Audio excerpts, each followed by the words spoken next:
Hey, friends, today I want to talk about 12 things you can start doing to begin homesteading, even if you don't have land.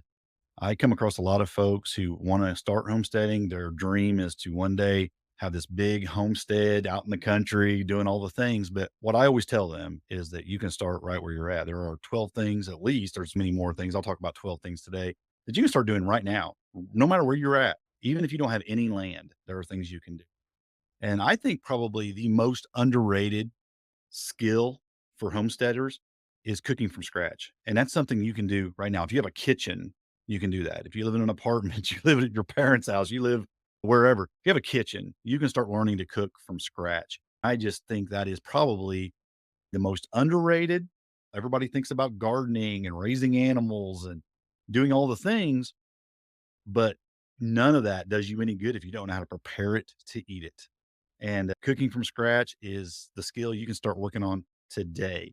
And it's going to benefit you in so many ways. It's going to provide some healthy food for you, better taste if you get good at it. You're going to really enjoy the things you're cooking when you can prepare them in a way that tastes great. You're going to save a lot of money by cooking from scratch. It's really you're reviving these lost and dying skills. It amazes me the amount of people who cannot cook from scratch. I grew up where my mother cooked a lot of things from scratch, and yet I didn't really pick up that skill, and I had to teach myself how to do that.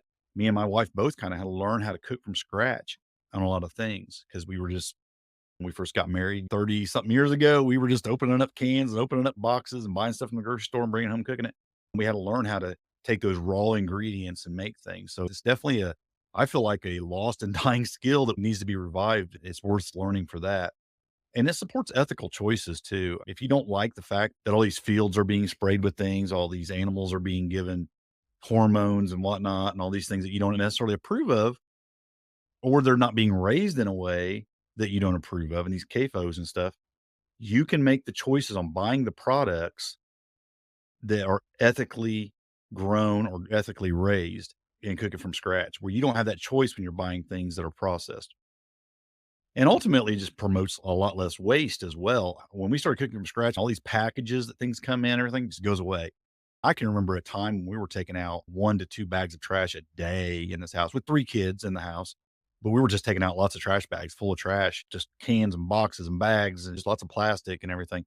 You're gonna greatly reduce the amount of, trash you generate. We still generate some. We're not like it's not like we're minimalists or that we're these people who are zero waste people. We're still taking out 2 to 3 bags a week, but we've greatly reduced the amount of trash we take out.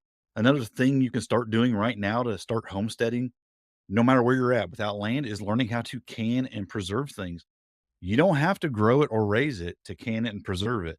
You can go to the farmers markets. You can go to these farm stands. We still buy quite a bit of corn and green beans because we can't grow quite enough for a year's worth on our property. So we'll go to a farm stand and buy sweet corn or green beans or something, and we'll can a bunch of that.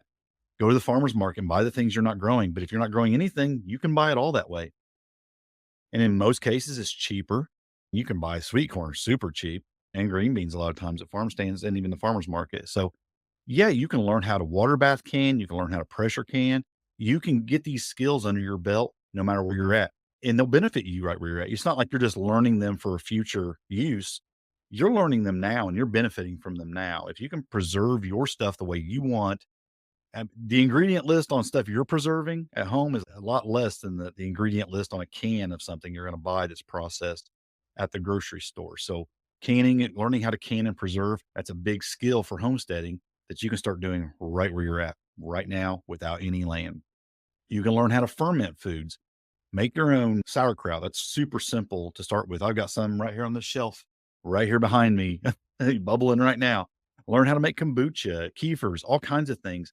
There are a lot of fermented foods, and you can do them right where you're at. You can buy you a SCOBY or get one from somebody. Everybody that does kombucha has tons of SCOBY. If you don't know what that is, look it up. SCOBY. Look up kombucha, how to make it. Super easy. I've got some of that brewing over here as well on this shelf.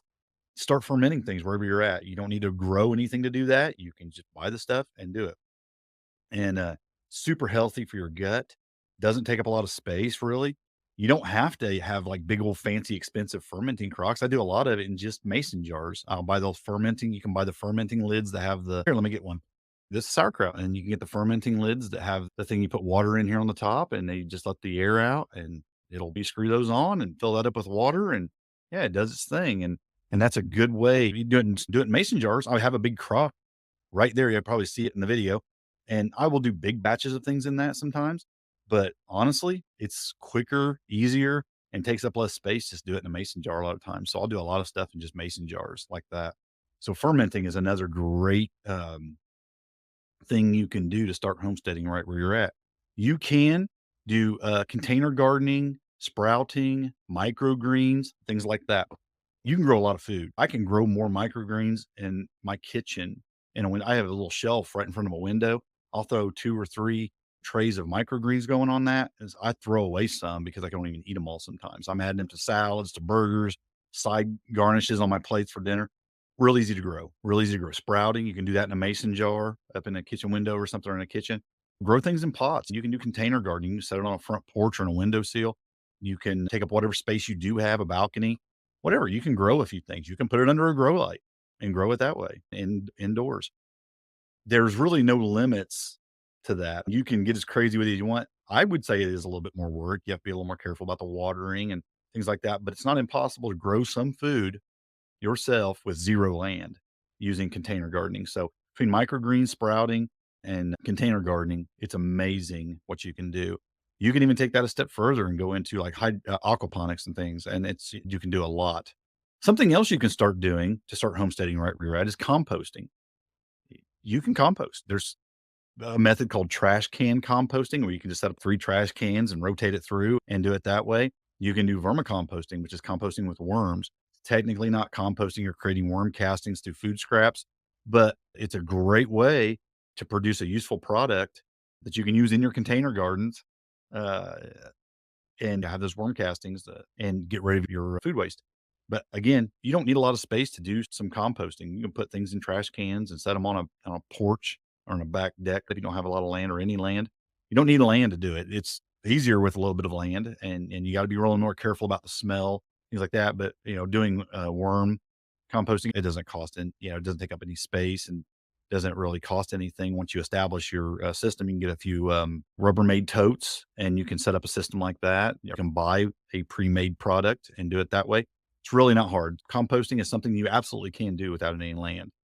You can fish and hunt as part of your homesteading skills, and you don't need any land for that. You can go to there in every state. There are places where you can go to hunting grounds and fishing areas. You'll have to buy a fishing license and a hunting license, of course, but you can bring that stuff home and process it. You can freeze it, you can preserve it in the freezer, you can do all kinds of things, dehydrate it. You can do a lot of things to preserve that and eat healthy, eat healthier by doing that. You can get into the art of lure fishing and learn bait fishing, fly fishing, learn how to clean fish. There's a lot of skills there that you can develop and really take that on. I don't have a big property, so we don't have a woods, we don't have a pond or river running through it or anything like that. But there are some hunting grounds about 5 miles from my house, and I go there every year, and I shoot a lot of squirrel, I shoot a lot of deer. We bring that stuff home and we clean it and we eat it and we benefit from that. We'll take a little bit of money to get into buying the hunting equipment and the fishing equipment if it's something you're new to. Um, Learning how to hunt deer is a skill. Learning how to hunt squirrel is a skill. I mean, I have blog posts and podcasts that I've done on that you can listen to, but it's a great skill to have, and you can provide your homestead with a lot of great meat. That kind of leads us to the next thing, though. Even in doing that, you can learn to butcher. You can learn to butcher on deer and squirrel and things like that. Learn how to process those animals. Then you can even buy larger cuts of meat and you can do this and get cheaper meat this way. If you buy larger cuts and actually cut it up yourself and bag it, and you can put it in baggies and freeze it, or you can and you can gain a lot of skill by learning these basic butchering skills. And I tell you what, if you shoot a deer one day and you bring it home and you process the entire thing yourself, you're going to learn a lot doing that. So it's definitely a skill you can learn without any land. Foraging is another thing. You can go other places and forage and bring back those things. You can forage for things like berries and medicinal plants and edible weeds. You can do that in like a backyard. But if you don't have no yard, you can go to other people's yards or do it in forest grounds. You can look for fruits. You can look for nuts. You can find all these things out in the wild. Sometimes there's parks that'll allow you to do this stuff. You do want to check on a couple things. You want to make sure they don't spray anything in that area. Generally, you want to look for weeds and things because that tells you they're not spraying anything. That's a good thing. And I will tell you for things like mushrooms and berries, know your plants well. Anytime you're foraging, know what you're looking for. Be 110% sure of what you're picking and what you're eating because there's some danger there. Um, so you just want to be really careful. It's great if you can get a mentor. There's some great books I'll show you here in a minute. Go on some nature walks with some buddies who know how to do it really well, and you can learn that. Herbalism is something also you can learn right where you're at. That's a homesteading skill that you can, I would say, if you're doing this, it's a big part of homesteading. You can learn about herb qualities, what they do. You can make oils and tinctures and salves and all kinds of things in herbalism that can benefit you as a homesteader. This is absolutely a homesteading skill, and it's something you can do with zero land. A lot of it comes into play with the foraging, but even if you don't forage, you can buy raw herbs and make your own herbal remedies and things. So it's something you can definitely get into. I would say learning basic carpentry. You can start really small, building things like if you have a garage, you may not have any land, but you might have a 2-car garage attached to your house with no land or whatever. Get you some saws and some drills and things and make simple things. Start with some birdhouses and get in a position where you can develop skills that will benefit even if you ever do get on a bigger homestead. But you might want to build containers for your container garden. You might want to build some trays for seed starting or something like that. You can start small and build some neat little projects, but basic carpentry is a great skill to have on a homestead and is definitely part of homesteading. And number 11, DIY household and personal products. You can make things like cleaners, soaps, lotions, salves, laundry detergents. All of these things don't require any land, but they can absolutely be skills that a homesteader would develop and use for their homestead. And I will also say textile skills for the final one: sewing, knitting, crocheting, making your own clothing, repairing your own clothes. These are skills you can develop as a homesteader and make it so you're homesteading right where you're at. These 12 things that I've mentioned, these are all things that I would say if you're doing these and you have no land, you're homesteading right where you're at.